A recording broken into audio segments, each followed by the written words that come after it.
श्री वृंदावन बिहारी लाल की जय। सदगुरुदेव भगवान की जय। आज के आनंद की जय।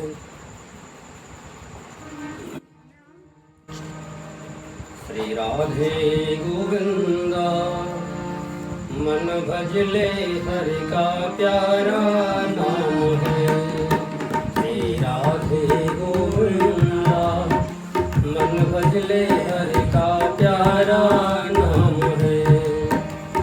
गोपाला हरि का प्यारा नाम है। नंदलाला हरि का प्यारा नाम है। श्री राधे गोविंदा मन भजले हरि का प्यारा नाम है। राधे गोविंदा मन भजले हरि का प्यारा नाम है।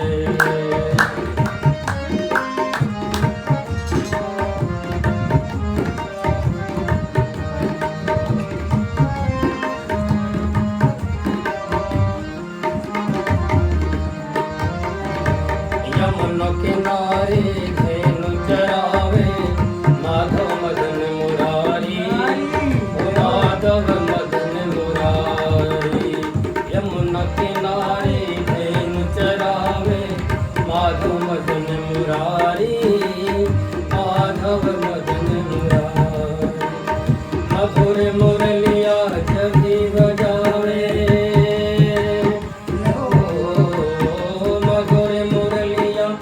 जभी बजावे हर ले सो देव दिसारी। ओ हर ले सो देव दिसारी। राधे गोविंदा मन भजले हरि का प्यारा नाम है। राधे गोविंदा मन भजले हरि का प्यारा नाम है। बोली बाल कृष्ण भगवान की जय। वृंदावन बांके बिहारी लाल की जय। वृंदावन की पावन भूमि या ब्रज रज में बैठ के बड़े बड़े महापुरुषों ने सेवा की है। ब्रज की रज केवल मनुष्य के मस्तक पे धारण हो जाए, उड़ करके कण लग जाए, तो उसके अनेक जन्मों के जो किए हुए पाप हैं पिछले जन्मों के, वह पाप सब क्षीण हो जाते हैं। क्योंकि वृंदावन की ब्रज की रज का इतना बड़ा महत्व है। कहते हैं कि रमण रेते लोटो नहीं और कियो न यमुना पान। ओ नर जाने नहीं ब्रज को तत्व महान। रमण रेती लूटो नहीं कियो न यमुना पान। ए नर तू जाने कहा या ब्रज को तत्व महान।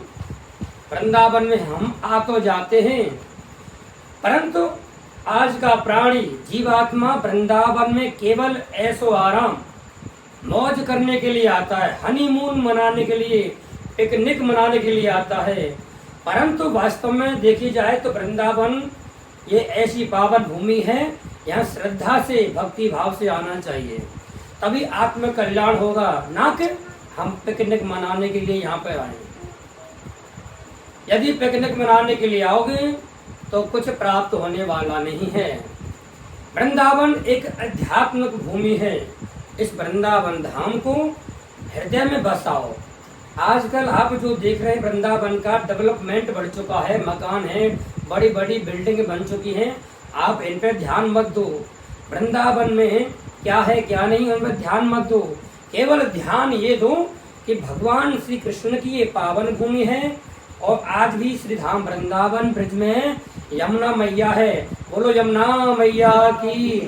यमुना मैया पावन रूप से बह रही है। वही लता पता वृक्ष आदि आज भी वृंदावन में विद्यमान हैं। वही संत, और सबसे बड़ी बात यह है कि ब्रज भूमि में ब्रजवासी जन हैं।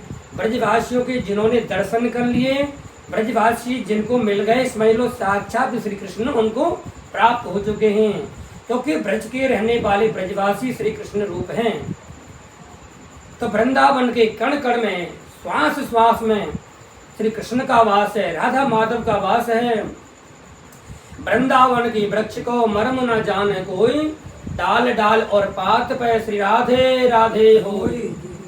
इसलिए यहाँ पर जो पेड़ लगे हैं उन्हें कभी काटना नहीं चाहिए। यही पुराने रूप से यहाँ गोपी ग्वाल बने हुए हैं, वृक्ष तपस्या कर रहे हैं। ऋषि महात्मा यमुना मैया के किनारे पर भगवान की लीला में सब आनंद ले रहे हैं, इसलिए यहाँ पर रुक्ष वृक्ष को नहीं काटना चाहिए। ब्रज भूमि में प्रवेश करने से पहले हमें ब्रज भूमि को साष्टांग प्रणाम करना चाहिए। माताओं को साष्टांग प्रणाम नहीं करना चाहिए, उन्हें कबर जैसे कि साइड में लेट करके प्रणाम करना चाहिए। पुरुष मात्र को साष्टांग प्रणाम करना चाहिए, यही प्रणाम करने का उपाय है। तो आज गुरु पूर्णिमा है, तो गुरु पूर्णिमा के पर्व पर वृंदावन में बहुत बड़े बड़े श्रद्धालु जन आते हैं, श्रद्धा भक्ति भाव से आते हैं। वैसे तो हमारा भारत देश पूरे विश्व में हमारे भारत की संस्कृति व शिष्टाचार सब जाना जाता है। यदि हमारे भारत में संस्कृति नहीं होती तो भारत को कोई मानता नहीं, इसलिए हमारी संस्कृति के द्वारा विश्व विख्यात हमारा भारत है। क्योंकि इस भारत वर्ष में ब्रज भूमि में और उत्तर प्रदेश में भगवान श्री राम ने ब्रज भूमि में श्री कृष्ण ने अवतार लिया है। भगवान का रूप समझा जाता है यहाँ सबको। इसके लिए एक दोहा भी बेहद प्रचलित कहते हैं, क्योंकि जैसे हम अपने जीवन में गुरु बनाते हैं, प्रत्येक प्राणी को जीवन में गुरु बनाना चाहिए। और गुरु ऐसे वैसे मत बनाओ जिनके पास में बड़े बड़े आश्रम हैं। उन आश्रम धारियों को गुरु बनाने से लाभ नहीं होगा, क्योंकि वो स्वतः ही माया में फंसे हुए हैं, अपना कल्याण नहीं कर सकते हैं। वो तुम्हारा क्या करेंगे? केवल दिखावा करते हैं। पाखंडा निर्ता संत, आजकल पाखंड की पूजा लोग ज्यादा कर रहे हैं, सच्चाई से लोग भटक रहे हैं। तो इसलिए जो गुरु का रूप है, जीवन में गुरु बनाओगे, गुरु हमारे लिए एक मार्ग बताने वाले हमारे गुरु होते हैं कि हमें यदि परमात्मा से मिलना है, परमात्मा के स्वरूप का बोध करना है, उन्हें जानने का प्रयास करना है, तो जीवन में गुरु बनाकर रखना चाहिए। गुरु बनाइए छानबीन करके, ऐसे नहीं कि हम आपके यहाँ पहुँच गए, आपने कहा कि गुरु जी हम आपको गुरु बनाना चाहते हैं, ऐसे विश्वास नहीं करना चाहिए। पहले 1 साल 2-4 महीना उनको परखो कि हमारे गुरु कैसे हैं, कि हमारा उद्धार कर सकते हैं, कि हमें नरक में ले जाएंगे। आजकल के गुरु ऐसे हैं कि गलियन गलियन गुरु फिरे, हम सो दीक्षा लो, स्वर्ग जाओ चाहे नरक में हमें दक्षिणा दो। ऐसे ऐसे गुरु हैं आजकल। मैं बुराई नहीं कर रहा हूँ, एकदम सच्चाई बात जो है वह बतानी चाहिए। समाज में बड़ी विकृति फैल रही है। गुरु करो जानकर और पानी पियो छान कर। गुरु ऐसा बनाओ जीवन में हमारा उद्धार करे, अपना स्वतः उद्धार करे। गुरु हमेशा ठाकुर जी का नाम लेता रहे और अपने शिष्यों से भी कहे कि बेटा ये मैं आपको धरोहर दे रहा हूँ, ये मेरी धरोहर है, ये माला है, इसमें परमात्मा का नाम स्मरण करो। जिस प्रकार से माता पिता का किया हुआ कर्म उसकी औलाद भोगती है, संतान भोगती है। पति का किया हुआ कर्म पत्नी को मिलता है, पत्नी का किया हुआ कर्म पति को नहीं मिलता। ये शास्त्रों की बात है। तो ऐसे ही गुरु अपने जीवन में बनाओ तो गुरु का किया हुआ कर्म शिष्यों को मिलता है। और शिष्य यदि धर्म कर्म करेंगे, दान करेंगे, गौ सेवा करेंगे, ब्राह्मण सेवा करेंगे, संत सेवा करेंगे, तब गुरु की आत्मा को शांति मिलेगी। तब गुरु का दिया हुआ आशीर्वाद अपने शिष्यों को फलीभूत होता है। इसलिए तो हमारी धर्म संस्कृति में कहते हैं कि गुरुर ब्रह्मा गुरुर विष्णु गुरुर्देव महेश्वर गुरुर साक्षात परब्रह्म तस्मै श्री गुरुवे नमः। क्योंकि गुरु को ही हमारे सनातन धर्म में गुरु ब्रह्मा का रूप मानते। ब्रह्मा कौन है? संसार के रचयिता, प्रजापति का पालन प्रजापति होता है घड़े बनाने वाला, ऐसे प्रजापति है ब्रह्मा जी। गुरु ब्रह्मा, उनको गुरु माना गया है। किनको? गुरु को। गुरु में ही ब्रह्मा जी का रूप देखा गया है। गुरु और विष्णु, गुरु को ही विष्णु का रूप माना गया है। गुरु को विष्णु नहीं, विष्णु का रूप माना गया है, क्योंकि वह शिष्य का उद्धार करने का बीड़ा उठाया गुरु ने। गुरु देवो महेश्वर है, शिव जी भी गुरु हैं, इसलिए तीनों देवताओं का जो भाव है वह गुरु के अंदर है। तो गुरु के अंदर ये सब चीजें विद्यमान होती हैं, इसलिए गुरु हमेशा पूजनीय होता है। और कहते हैं ना दोहा में, गुरु गोविंद दोनों खड़े काके लागू पाए, बलिहारी गुरु आपकी गोविंद दियो बताए। गुरु यदि चाहे अपने शिष्य को तो गोविंद से मिला सकते हैं। गुरु के चरणों की उपासना करनी चाहिए, क्योंकि गुरु के चरणों में जो नख है, नख में भी गुरु के चरणों में ज्योति का प्रकाश दिखना चाहिए। इसलिए शास्त्रों में कहा गया है कि गुरु का तात्पर्य क्या है। गुरु का तात्पर्य है कि गु का अर्थ होता है गया हुआ। जो अंधकार होता है हमारे जीवन में, अज्ञान रूपी अंधकार, मोह माया का अंधकार, क्रोध काम कीड़ा का अंधकार, ये सब माया है। ये अंधकार रूपी माया का जो मैल भरा हुआ है, इसको दूर करने के लिए कहते हैं गु, अरे कहते हैं रू।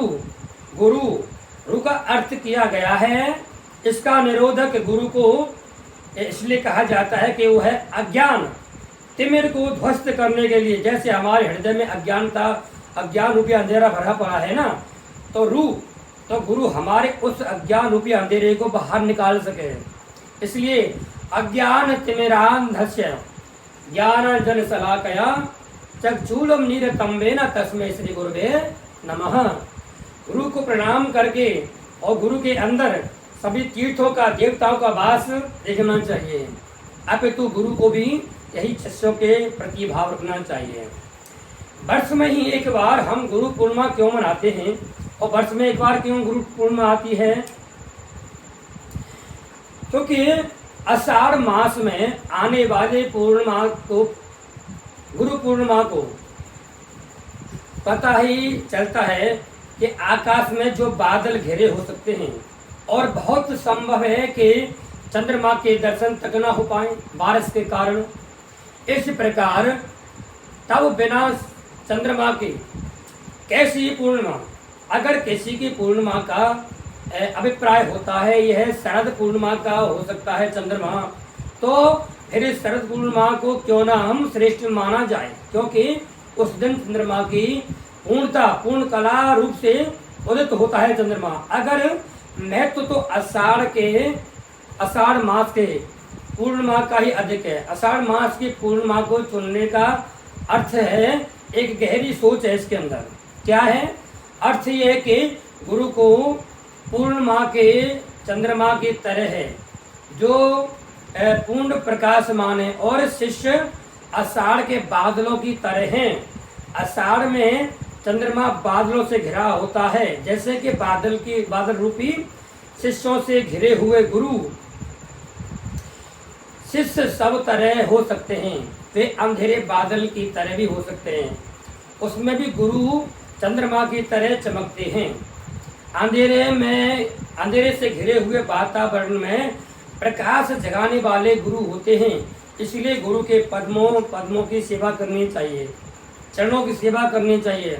आषाढ़ मास की पूर्णिमा का महत्व है, इसमें गुरु की तरफ ही इशारा संकेत किया है, शिष्य की तरफ नहीं।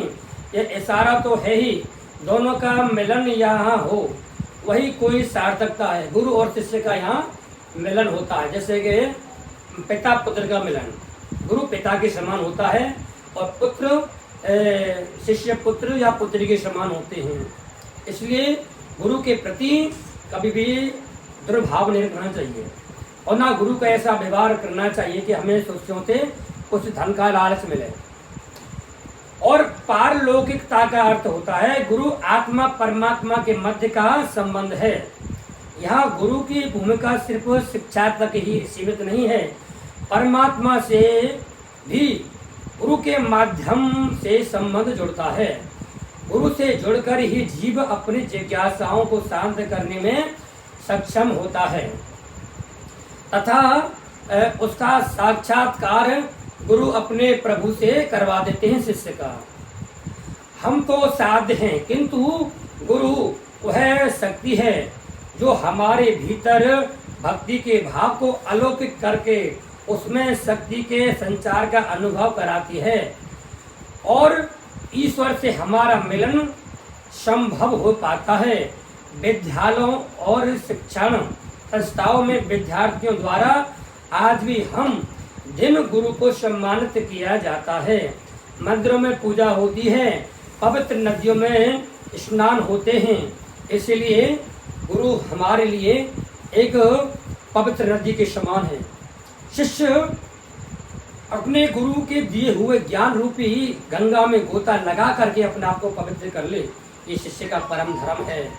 इसलिए कहा गया है कि जब भगवान श्री राम धनुष को तोड़ रहे थे तो अपने गुरु को प्रणाम किया था। तो गुरु तो वहाँ थे नहीं, उनके गुरु हैं वशिष्ठ जी महाराज। तो वशिष्ठ जी महाराज को प्रणाम कैसे किया है कि गुरु है प्रणाम मन ही मन कीना। यदि हम शिष्य होकर के अपने गुरु के साक्ष समक्ष नहीं पहुंच पा रहे हैं तो अपने गुरु को हृदय में धारण करके, परम पिता परमात्मा को हृदय में धारण करके ऐसा महसूस करें कि हमारे गुरु हमारे समक्ष हैं। इसलिए अपने गुरु को अपने हृदय में धारण करो। तो आज पूर्णिमा है आषाढ़ की, तो अपने गुरुओं की वंदना करो, कल्याण होगा। मैंने आप लोगों से कहा है तो कि यदि कुछ संसार में लेना है, कल्याण करना है, तो भगवान होकर के श्री राम ने भी गुरु के यहाँ जाकर के शिक्षा दीक्षा ग्रहण की है। भगवान श्री कृष्ण भी विद्यालय पढ़ने के लिए मथुरा से कंस को मार करके उज्जैन नगरी में गए हैं। सांदीपन गुरु के यहाँ 64 दिन में 64 कलाओं को उन्होंने ग्रहण किया है भगवान ने। वैसे तो भगवान की श्वासों से 6 शास्त्र 18 पुराण 4 वेद निकले हुए हैं, परंतु वह भक्तों को और अपने गुरुओं को मान बढ़ाई देने के लिए वह विद्यालय अध्ययन करने के लिए, विद्याओं को ग्रहण करने के लिए गए हैं। तो ये गुरुओं की परंपरा रही है हमारे भारत देश में। इसलिए सबको आषाढ़ गुरु पूर्णिमा की बहुत बहुत बधाई। जय जय श्री राधे, जय जय श्री कृष्ण, जय जय राधे, जय यमुना मैया की, वृंदावन धाम की, ब्रज धाम की, वृंदावन के ब्रजवासियों की जय। और कुछ क्षणों के लिए हम अपने जिब्या को पवित्र करते हैं। तो 2 मिनट हमारे जो जीवन में जिनके सहारे पर हम ब्रजवासी जन जी रहे हैं, उन्हें राधा रानी को हम याद करते हैं। प्रिय राधे प्रिय राधे, राधे राधे प्रिया प्रिया, प्रिय राधे प्रिय राधे, राधे राधे प्रिया प्रिया। जय राधे राधे पिया पिया, सभी लोग बोले प्रेम से राधे राधे पिया पिया। जय श्याम श्याम पिया पिया, पिय राधे पिय राधे, राधे राधे पिया पिया। प्रथम सुने श्री भागवत, भक्ति मुख भगवत वाणी, द्वितीय राधे व्यास नव भात बखानी, तृतीय करे गुरु समझ दक्ष सर्वज्ञ रसीलो, चौथे होए विरक्त बसे बलराज रसीलो। इसलिए भगवान की कृपा कब होती है? जब रसिक बन जाते हैं प्रभु की लीलाओं के प्रति। हम दर्शन करते हैं। प्रथम सुने श्रीमद् भागवत। भक्तों के मुख से भगवान की चर्चा सुनने पर ही हमें भागवत सुनने का फल मिल जाता है। भक्त मुख भगवत वाणी, द्वितीय आराधे व्यास नौ घात बखानी। गुरु के द्वारा 9 प्रकार की भक्तियों को श्रवण करना चाहिए। तृतीय करे गुरु समझ, गुरु को समझ करके ग्रहण करना चाहिए। दक्ष सर्वज्ञ रसीलो, गुरु के अंदर ये सारी कला होनी चाहिए। चौथे होए विरक्त बसे बलराज बसीलो, गुरु ये नहीं बड़े बड़े महल बना करके रहे, ये जमुना किनारे छोटी सी कुटिया बना लो, किसी पेड़ के नीचे बैठ जाओ, ठाकुर जी का भजन करो, बस वही गुरु की महानता होती है। और पांचे भूले दे सुध, यदि भगवान का जब हम संकीर्तन करते हैं, भजन करते हैं, नाचते हैं, धूमधाम से कन्या को मनाते हैं, ये ब्रज की परंपरा है, तो जब तक नाचोगे नहीं तो हमारा कन्हैया रीझने वालों ना आए। इसलिए गुरु को भी नाचना चाहिए कन्हैया की सानिध्य में।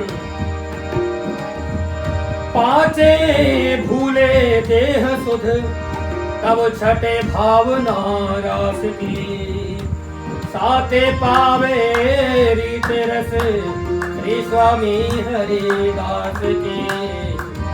इसलिए प्रेम से राधे राधे बोलो, प्रिय राधे प्रिय राधे, राधे राधे पिया पिया, बोलो प्रिय राधे प्रिय राधे, राधे राधे पिया पिया।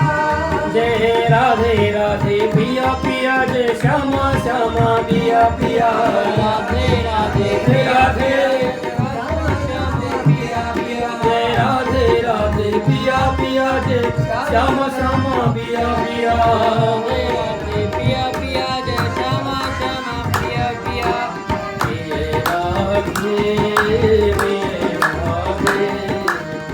राधे राधे पिया पिया, जय राधे प्रिय राधे, राधे राधे पिया पिया, बोलो राधे राधे पिया पिया,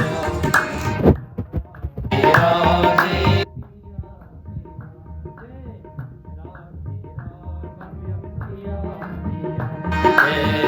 राधे राधे पिया पिया।